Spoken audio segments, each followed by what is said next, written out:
नमस्कार साथियों, स्वागत और अभिनंदन आप सभी का Vijay Singh study group channel में।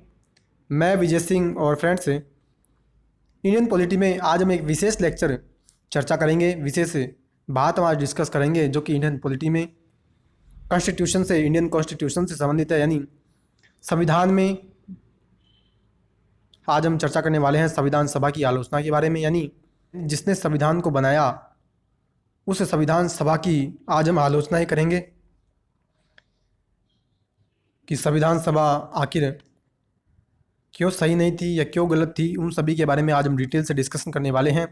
तो फ्रेंड्स, जितने भी व्यूअर्स ने अभी तक चैनल को सब्सक्राइब नहीं किया है, आप ज़रूर से मेरे चैनल को सब्सक्राइब कर लें। नोटिफिकेशन बेल के ऑल के बटन पर क्लिक करें ताकि सभी वीडियो का नोटिफिकेशन आपको मिल जाए। और फ्रेंड्स, वीडियो अगर पसंद आए तो लाइक करें और ज़्यादा से ज़्यादा फ्रेंड्स में आपको इसको शेयर भी करना है। क्लियर। अभी फ्रेंड्स हम चर्चा कर रहे हैं कि आलोचक जो हैं वो संविधान सभा जो है उसकी आलोचना ही कर रहे हैं, यानी क्रिटिसिज्म उसका कर रहे हैं कि संविधान सभा जो है उसके बारे में कौन कौन सी आलोचनाएं की गई है, उसकी अब हम डिटेल से चर्चा करने वाले हैं। एक सब्जेक्टिव का अगर क्वेश्चन बने पीसीएस एग्जाम या यूपीएससी के एग्जाम में, तो अच्छी प्रकार से ऐसे क्वेश्चन बनने की संभावना रहती है कि संविधान सभा की आलोचना करिए। तो देखिए, पहली आलोचना की हम चर्चा करने जा रहे हैं और पहली आलोचना के बारे में देखो क्या कहता है। आलोचक कह रहे हैं कि यह प्रतिनिधि निकाय नहीं थी। बिल्कुल सही बात है। आलोचकों की दृष्टि से अगर मित्रों हम देखें तो ये प्रतिनिधि निकाय नहीं थी। बिल्कुल। क्यों? क्योंकि मैंने आपको पिछले लेक्चर में भी इस बात की चर्चा की थी कि हमने जब संविधान सभा का गठन किया मित्रों, और संविधान सभा में सदस्यों का जब चुनाव करवाया तो हमने वयस्क मताधिकार के आधार पर चुनाव नहीं करवाया था। समानुपातिक प्रतिनिधित्व प्रणाली के माध्यम से मित्रों हमने संविधान सभा में सदस्यों का चुनाव करवाया था। तो इसी कारण से हम इसको कहते हैं कि प्रतिनिधि निकाय ये नहीं थी। अगर हम डायरेक्ट वोटिंग करवाते तो हम इसको प्रतिनिधि निकाय कहते हैं कि आलोचकों ने कहा संविधान सभा के सदस्यों का चुनाव भारत के लोगों के द्वारा वयस्क मताधिकार के आधार पर नहीं हुआ। तो ये पहली आलोचना हमने कर दी। ठीक है। दूसरी आलोचना की मित्रों हम चर्चा कह रहे हैं कि संप्रभुता का अभाव, यानी अब देखिए संप्रभुता का आखिर मतलब क्या होता है।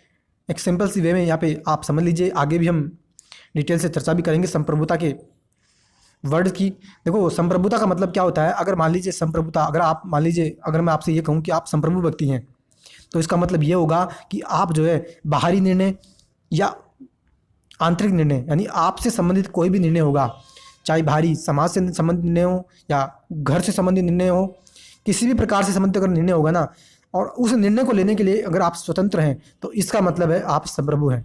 बस इसी का मतलब ये है।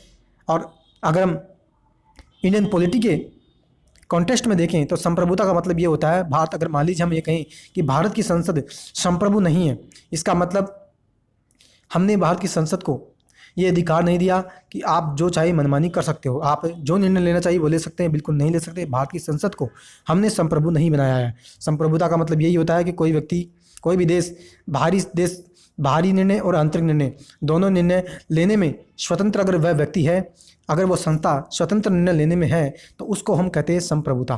क्लियर।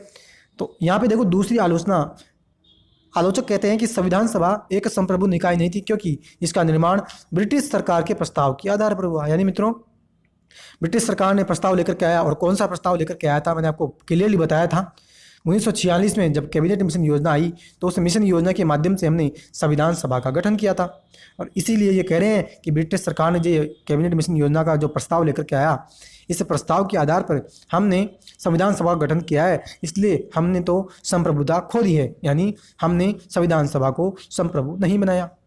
दूसरी आलोचकों की दृष्टि से हम अगर दूसरी आलोचना देखें तो ये भी आलोचना सही है।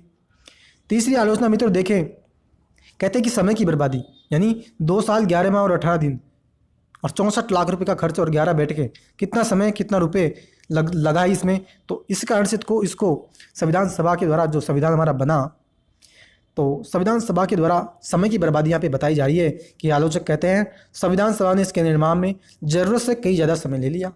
दूसरी आलोचना भी हम इसको सही मान सकते हैं।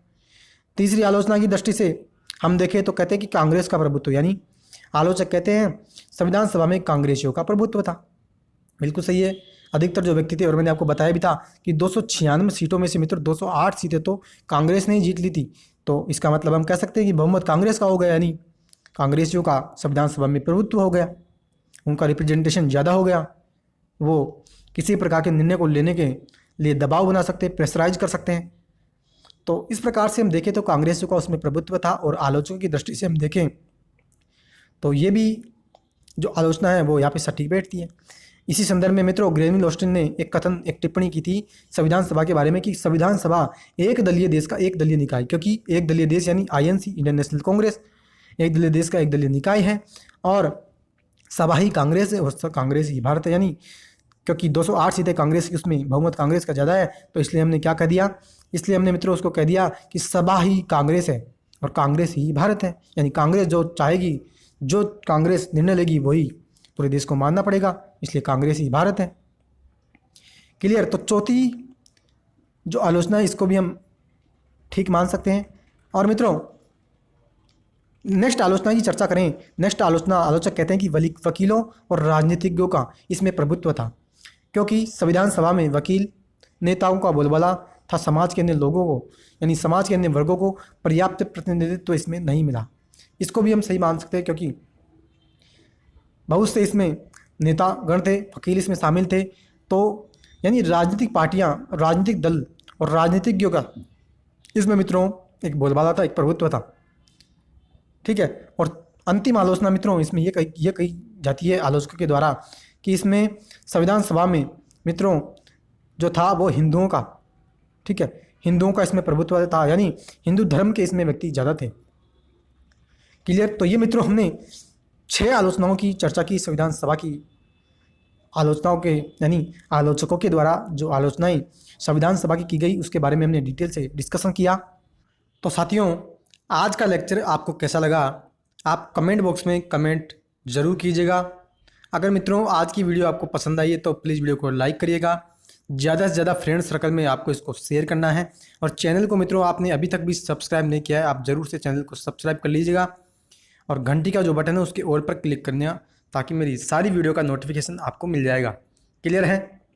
तो मित्रों अब हम मिलेंगे अगले लेक्चर में, तब तक के लिए हैव अ नाइस डे। जय हिंद, जय भारत, वंदे मातरम।